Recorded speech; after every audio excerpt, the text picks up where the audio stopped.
yari muto muri Afurika kenduye mare mwishima bira abantu bose barimo yuko Yesu akiza ko yadukijije niwe mwami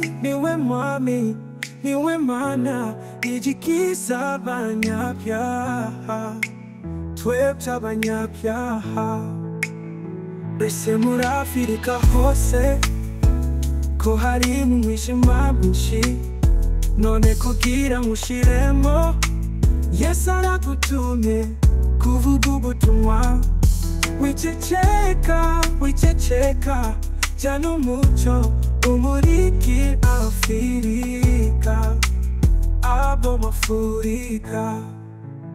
hariho ingororano nziza Yesu yiteguye gutanga azaziha umuntu witanze muvuga ubutumwa ngo wajyane n'umuco reba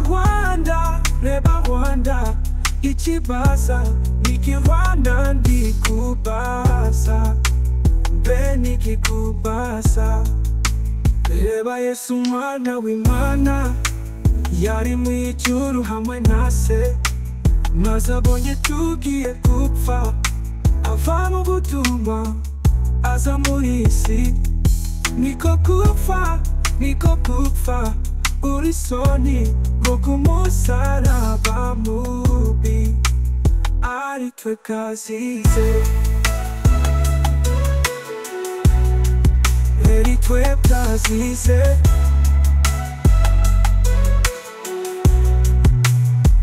mwami Yesu nsabye kumfasha ukankiza ibyaha bindusha bigatuma ntabasha rwose kuvuga kukiza ngo nkubere intumwa itatumwe n'abakuru itumwe n'uwamfiriye kera i Gologota eri twe kazize eri twe kazize eri twe kazize